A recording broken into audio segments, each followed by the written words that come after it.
Bonsoir à tous. Une petite vidéo là pour parler un petit peu de la continuité de la pandémie, du confinement, des couvre-feux, etc., etc.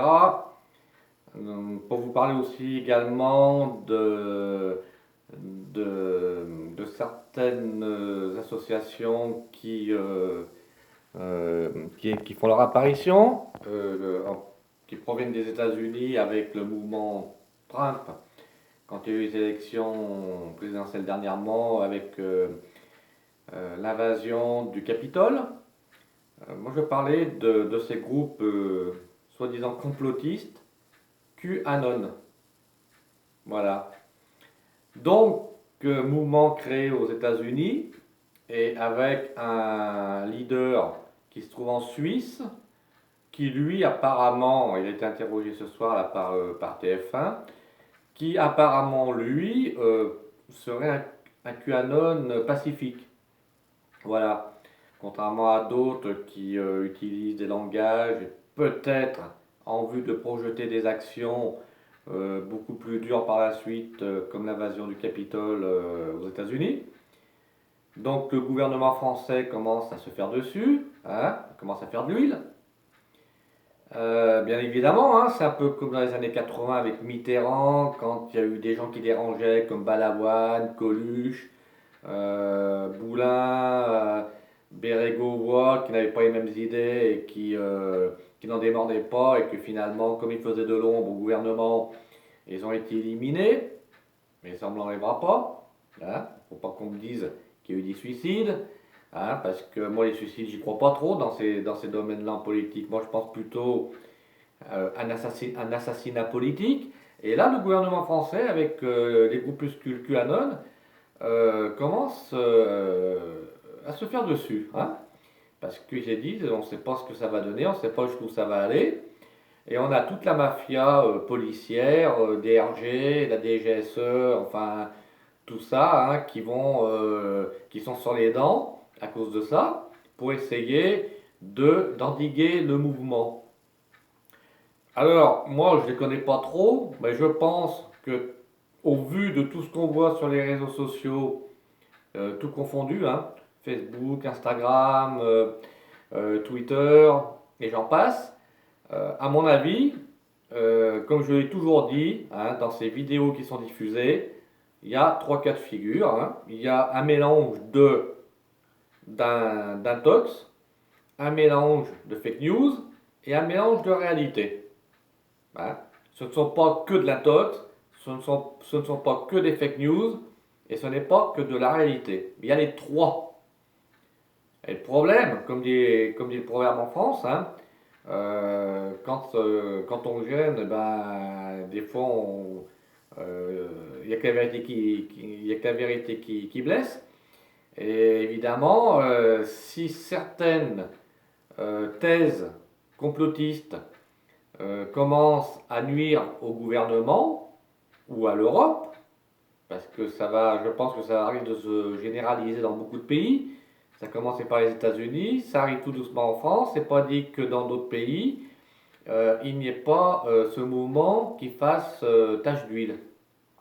À savoir que les gens ont ras-le-bol de ce confinement, de ces couvre-feux à répétition, de ces mesures qui, en soi, ne valent pas grand-chose, et que, d'ailleurs, en Allemagne, il y a eu des échauffourées avec le public et puis la police, hein, dernièrement. Donc ça prouve bien que les gens en ont ras-le-bol et qu'à un moment donné, ça va péter. Mais le problème est que si ça pète, ça risque de faire très mal. Et ça, j'ai l'impression que les gouvernements n'en sont pas conscients. Parce que c'est pas les petits rigolos de la DGSE, des renseignements généraux, de la police secrète, la Gestapo française, la police politique de Pétain-Macron, qui va y faire quelque chose. Alors si les Français ne sont pas capables à part râler devant les caméras de télévision, parce que les médias, ils savent y faire aussi, hein. Quand ils interrogent des gens, ils savent que un tel ou une telle va être modéré, donc lui on va l'interroger, ou elle, hein. Mais par contre, elle ou lui, qui risque de lever le poing et puis de tenir des propos acerbes, celui-là, censuré, hein, censuré. Surtout que, hein, vous savez, hein, en France, on a différentes mafias, hein. On a la mafia politique, la toute première. Après, on a la mafia économique, financière. Et on a la mafia médiatique, hein. Et puis, dans le monde médical, il y a à boire et à manger aussi, hein, parce que toutes ces grandes gueules qui préconisent plein de choses et qui ne se mettent pas à la place des gens, je vois pas pourquoi les gens se mettraient à leur place, hein. Il faut peut-être un équilibre. S'il n'y a pas d'équilibre, il ne peut pas y avoir de dialogue. Et actuellement, c'est le cas. Il n'y a pas de dialogue avec les politiques, entre autres. Après, ça va venir un peu avec le reste.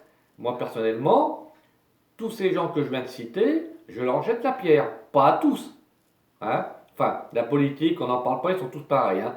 Comme disait Coluche, un pour tous pourris, hein. Et ça n'a jamais été aussi vrai au fil des années.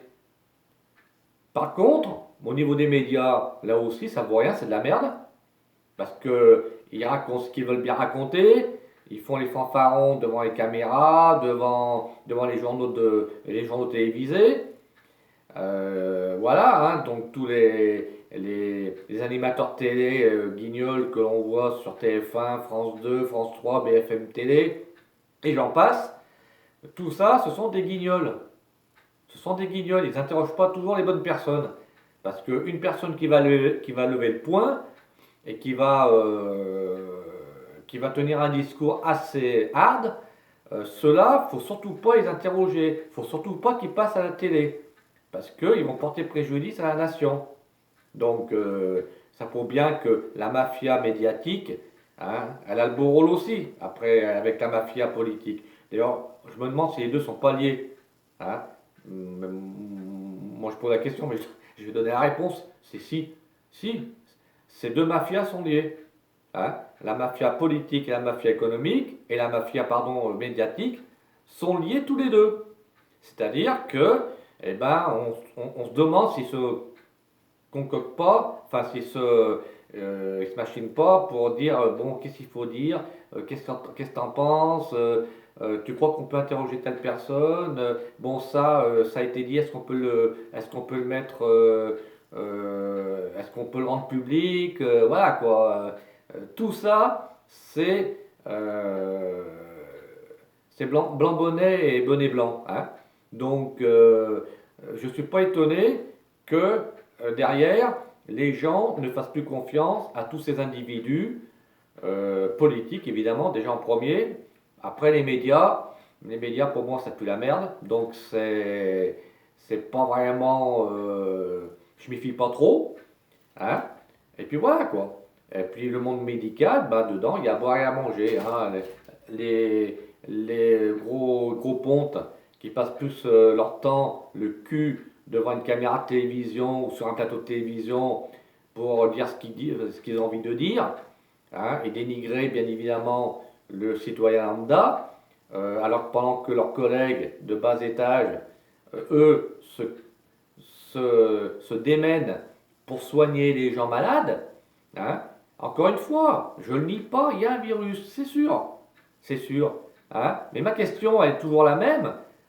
Est-ce que on est capable de mener une enquête pour dénoncer les véritables créateurs de ce virus, de trouver les véritables personnes qui ont propagé ce virus dans le monde? Est-ce qu'on en est capable? Moi, je dis oui, mais il n'y a pas une volonté. Il n'y a jamais eu une volonté dans certains domaines, c'est pas maintenant que ça va changer. Donc, moi, je souhaite une chose, c'est que les gens se réveillent.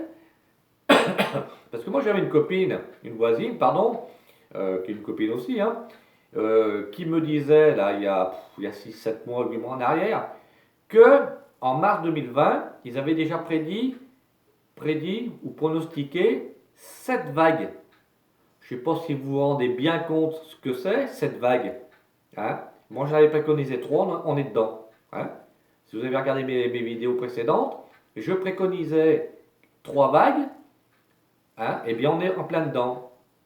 Bah, je serais presque arrivé à dire que je vais en préconiser au moins 5. Donc ça veut dire qu'on n'est pas encore sorti de l'auberge. Hein, et qu'en 2021, bah, ça sera une année de merde comme l'année 2020. Faut pas vous faire d'illusions. Maintenant, si personne ne veut bouger, si tout le monde dit, bah, de toute façon, on est bien confiné, hein, ou les gens qui pleurent dans leur coin, eh bien, allez-y, vous gênez pas, pleurez dans votre coin. Hein. À la limite, suicidez-vous, hein, de toute façon, ça ne changera pas le problème. Hein. Ça ne changera pas le problème. Donc, si personne ne bouge, hein, eh bien, on continuera dans cette voie avec une, un confinement et un couvre-feu qui risque de durer longtemps. Et d'ici que ça ne s'aggrave pas par la suite et que des restrictions plus draconiennes ne soient pas prises, bah, il n'y a qu'un pas. Il n'y a qu'un pas. Alors voilà, moi ce que je peux vous dire, c'est que si personne bouge, moi personnellement je suis bien. Hein. Moi je suis bien, je sors quand je veux, je vois qui je veux, et j'emmerde les flics et le pouvoir en place, et puis c'est tout. Hein, parce que de toute façon, que vous restez chez vous confiné ou que vous sortiez voir des gens, euh, le virus, vous devez l'attraper, vous l'attraperez. Il y en a qui l'ont attrapé chez eux et les gens n'ont jamais compris comment. Donc, ça ne change rien du tout.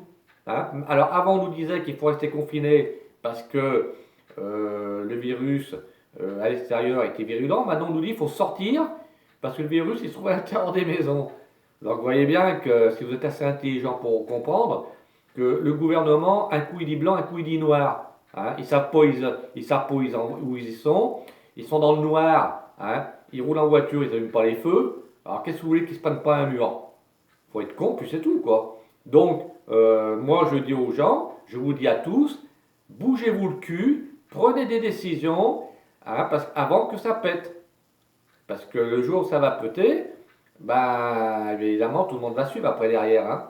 Mais bon, faut-il encore qu'il y en ait qui, euh, qui soient capables de mener un combat pour qu'on retrouve nos libertés. Parce qu'on ne va pas se trimballer avec un masque sur la gueule indéfiniment. On ne va pas vivre sous couvre-feu et sous confinement indéfiniment. Parce qu'ils nous disent à partir de telle date ça sera bien, vous pourrez faire ce que vous voulez, presque. Et puis quand la date arrive, ou presque, ils nous disent oh putain finalement, on s'est peut-être avancé un peu, hein, on a peut-être raconté des conneries, on s'est peut-être avancé un peu trop, et du coup ça ne sera pas jouable hein, pour, entre guillemets, libérer les gens complètement à partir de telle date. Ou du moins assouplir beaucoup plus les libertés à telle date. Finalement, c'est comme les vaccins. Ah oui, oui, on va vacciner tant de personnes en janvier, tant en février, tant en mars, tant en avril, tant en mai, tant en juin. Puis finalement, tiens, les vaccins ne suivent pas. Enfin, pour ceux qui le veulent, hein, parce que moi, c'est hors de question. Hein, moi, celui qui me vaccinera d'office, il est mort. Donc maintenant, ça tient qu'aux gens de respecter la volonté, qu'au corps médical de respecter la volonté des gens. Et maintenant, ce que je veux dire au niveau du passeport vaccinal, hein, ou du pass vaccinal, marrant, ils essayent de jouer sur les mots pour dire, euh, pour inciter les gens à se vacciner. Moi, de toute façon, on ne m'incitera pas parce que celui qui va me téléphoner pour m'inciter à me vacciner, il va en prendre plein la gueule. Je vais le pourrir de chez le pourrir. Donc, à la limite, il vaut mieux pas qu'il m'appelle. Hein. Ça sera plus simple pour eux. Donc, en tout cas, s'il y a ce fameux passeport vaccinal, ça veut dire quoi? Ça veut dire ségrégation, ça veut dire racisme, ça veut dire deux poids, deux mesures, ça veut dire apartheid. Hein. Donc voilà quoi. On en reviendra à l'époque de Pétain, à l'époque des nazis, à l'époque de la dernière guerre mondiale, où on va nous mettre une étoile sur le front pour nous dire, eux, ce sont des pestiférés, ils ont presque pas de droit. Et puis les autres, hein, qui ont eu la vaccination, eux, ils ont tous les droits, ils ont le droit de faire ce qu'ils veulent. Voilà, hein, comme au temps de la dernière guerre avec les juifs, les homos, les gitans, enfin les gens du voyage, qui étaient trois catégories de gens bien ciblés par les nazis, en vue de les exterminer, bah nous, ça va être pareil. On va pas être exterminés, j'espère, parce que ça le comble, mais on va être mis à l'écart, comme en Afrique du Sud à l'époque de Mandela et de Klerk, où il y aura les non-vaccinés d'un côté, donc les pestiférés, et les vaccinés de l'autre, les gens bien sous tout rapport. Voilà. Voilà où on risque d'en arriver en France, mais surtout à l'étranger. Parce que si vous voyagez dans certains pays, vous n'aurez pas le droit de rentrer si vous n'avez pas un passeport vaccinal ou un passe vaccinal. Et ça, il faut que les gens de tous les pays concernés se battent pour que ce passeport vaccinal ou ce passe vaccinal ne soit pas créé.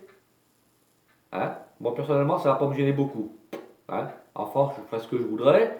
Hein? Et puis, si jamais quelqu'un me met des bâtons dans les roues, j'emploierai les grands moyens. C'est tout. Hein? Donc, après, à l'étranger, j'en ai rien à foutre. Hein. Moi, j'ai voyagé pas mal. C'est pas maintenant, si j'ai pas envie de voyager, ça va pas me faire, ça va pas me gêner plus que ça. Hein. Ça m'aurait gêné peut-être quelques années auparavant. Ah, maintenant, j'en ai rien à cirer. Hein. Si je veux faire voyager un pays qu'on me dit qu'il faut un passeport vaccinal, je l'ai pas, je leur dirais bah, vous me mettez dans le cul et puis je reste chez moi. Hein. De toute façon, hein, ça va pas me gêner plus que ça. Et en France, par contre, si on m'interdit dans certains secteurs, là par contre, ça sera autre chose. Hein. Et je suis prêt à me battre jusqu'au bout pour faire valoir mes droits, hein, et les droits de la démocratie, qui est de ne pas faire de deux poids, deux mesures, et qui est de respecter la liberté, l'égalité et la fraternité. Si encore ces trois termes veulent dire quelque chose. Allez, bon courage à vous tous.